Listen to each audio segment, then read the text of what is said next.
Okay, here I am. I am going to try and wrap up Survivor Blood vs. Water. I've just had surgery. I can't move. I'm stuck on the couch, but the show must go on. I'm going to try not to make myself laugh, or else that'll hurt me a lot. I'm going to try and keep it super quick, purely because I'm in a great deal of pain and can't really do too much at the moment. But I should be doing a recap tonight on reality pop if I can get through the day as I lay here on the couch awkwardly. Anyway, let's talk about the grand final. Hopefully, I sound okay without my mic. I can't pick it up. I can't do anything. I'm a bit useless for the next 2 weeks, so I do apologise, but I'm going to give it a crack regardless. We have our winner, Mark. Mark is the winner of Blood vs. Water. We had our final four being Josh, Mark, Shay, and Chrissy. KJ voted out at final five. Interesting approach. I would have thought the girls probably should have banded together and tried to get rid of Josh or Mark instead of KJ. It'd make a lot more sense. And going forward, as we see, it would have actually given them a win. Just because of, the perception Josh had as being a really the winner, being the leader that Mark kind of said he placed him as, wanting to be his shield. The girls missed an opportunity. The girls missed an absolute ripper of an opportunity to band together. I don't know, this whole idea of loyalty that Chrissy seemed to spark about wanting to be able to stick to her guns and play a loyal game. That really doesn't help. At the end of the day, it's for $500,000. And if they've played a better game, doesn't matter if you played a loyal game, they've played a better game, you're not going to win. And that's what we have here. I know there's a lot of people furious about Mark being the winner. I don't know why. Personally, when I think of Mark, he, from the very get-go, I just need some water, hold on. From the very get-go, maybe I can sit up a fraction. From the very get-go, he was playing an amazing game. Yes, it's not an entertaining game. Yes, it wasn't entertaining to watch. It wasn't about that. What it was about was someone who looks like a mountain and was able to decrease his threat meter and not really be seen as a threat. And even when people say that, like you said, people would say I'm a threat, and I said, yeah, I probably am. And that would lower his threat again. It made people feel safe. Not only was he playing a great game at lowering threat, that's a brilliant strategy, and it's a great little social element to have these ties and build these bonds and want people like Chrissy and Dave, who should have flipped on them ages ago, to save them. Really, really impressive across the board. Then he's won individual immunities. Then he has been really good at group challenges. He's always been up there competing, but he's not winning as much as, say, a Shay and a Geordie were winning. But he's very much always coming second or third. So he's got a good physical element to it.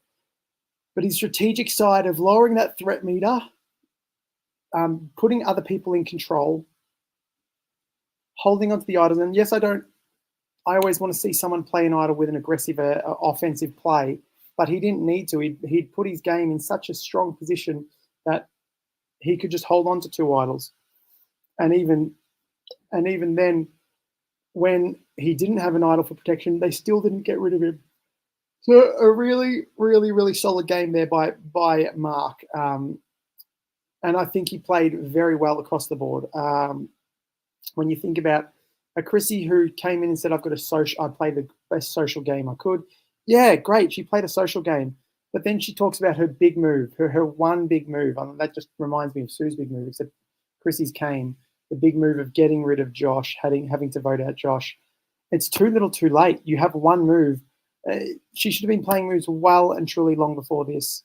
And so you're taking Chrissy to the end. She's like, my name didn't come up because your name wasn't needed.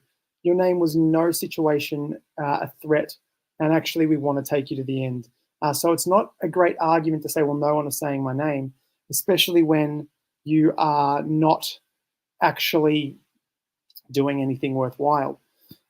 So she's made a big blue there by not voting Mark and voting out Josh and leaving. They all screwed up by leaving Mark in. That should never have happened. It should have easily been getting rid of him a long, long time ago. But he gets through to the end. And Shay's big push of I played from the bottom and I was a physical player. She didn't play from the bottom very well. She didn't do anything. Yes, she was on the bottom, but she wasn't Geordie was on the bottom. Geordie was number one target who was the underdog. Shay wasn't. Shay was voted out. Shay came back in, much like Geordie. But then we didn't really hear much of her at all. And unfortunately, that's her pitch.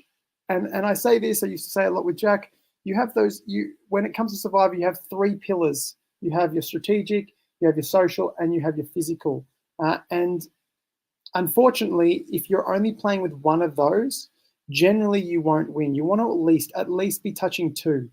And so we have Chrissy saying the social, Shay saying the physical. That's all they really have to their game, and there's nothing else to it. So it's a pretty easy call. I see a lot of people, I keep seeing a lot of people having a lot of upset about Mark winning, and really think Shay should have won, and why we weren't seeing stuff. And then I saw this thing that Shay was saying that a lot of the questions were how they were goats and that they were just taken to the slaughter pretty much. And it seems about right from what I've seen in the edit. I mean, we're not there, we don't know. But from the edit we're shown, which isn't, obviously we've talked about before, isn't a great edit. Point is that we do seem to struggle with the fairness of what we're seeing. And because we're not seeing everything, it's hard to gauge. But what we do see is we see Shay's physical and she makes 0 moves. We see Chrissy's social and she makes 0 moves. So in that regards, they don't really have anything to work off. That's the end of their game. They've got nothing. Whereas you see Mark's hustling. Mark's doing a lot of stuff in the background.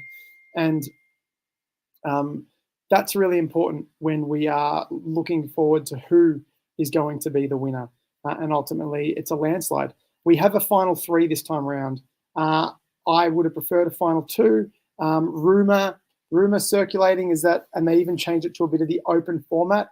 Rumor circulating is the next season, and a good friend of mine who I will keep him or her nameless.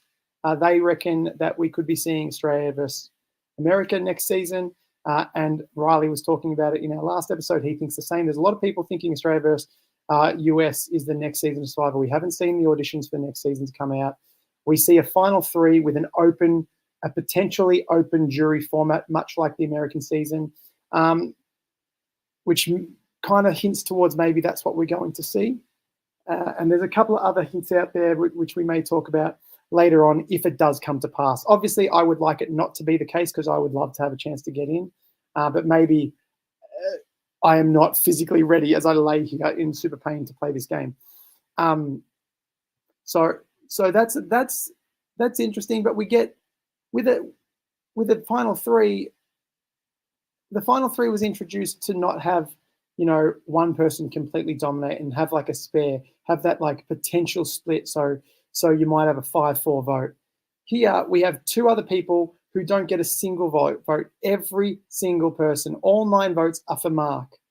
And that, I mean, it's kind of painful. It's painful to see that much of a dominant display, which one should never have happened. Mark should have gone ages and ages ago. It's crazy that he didn't go, but also props to him for putting himself in a position where no one wants to vote him out. So it's a wild thought to have a final 3 and all votes go to one person. So 2 people don't receive a single vote, which again is why I kind of prefer the final 2. You're going to get that anyway. You're going to get someone who's not going to get a vote. Just leave it for final 2. Unfortunately, that's the way. I don't think final 3 works as well as they want it to. Sometimes it can work, but so can final 2. But we have the final 3 leading to potentially a Survivor Oz versus USA, which should be exciting. I just think we need to really reset. We need to look at our game. We need to look at our casting. We need to really focus on what is not working. And a lot isn't working right now with Australian Survivor, unfortunately.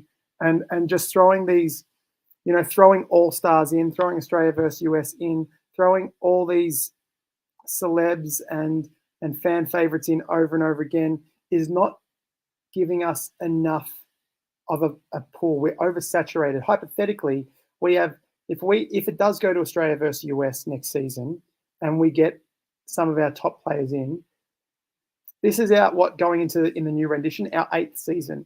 And going into that season, we have potentially people who have played 3 seasons of the 8. So they've almost played 50% if we have some of our, you know, if you have a Dirty Harry, a Brooke, a Luke Toki, a Dave, these people have already played twice. They're going to play a third time.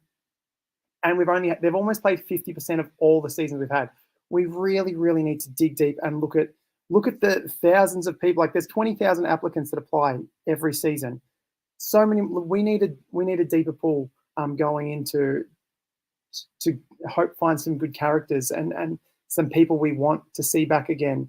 And not that I don't want to see a Luke or a Dave or, you know, PR. All these players, I would love to see them again, of course, a Dirty Harry. But we do need to keep breeding or blooding new talent, new faces, new survivors, new castaways. And if it does work out, there's going to be Australia versus US. It's going to be enjoyable. We're going to see some of our all-time favorites again on the screen, which will be lovely. But in the grand scheme of things, I don't know how it's going to go towards what we're going to have as the future of Survivor. Right now, we really need to go back to square one and go back and doing the basics correctly. I don't have much more to say. I'm going to try and keep my strength up for the stream tonight with Riley. Hopefully, I will be feeling better in the next couple of days. Apparently, it's a couple of weeks of recovery, but hopefully I can move a bit better and will be able to do my regular stuff for US Survivor. But either way, I will see you this evening, most likely if you do watch Reality Pop, as Riley and I break it down, and hopefully these painkillers can kick in and I can go for a little bit longer. Anyway, thanks for tuning in. I hope you enjoyed a pretty average season of Australian Survivor, and I'll talk to you next time. Catches. Bye.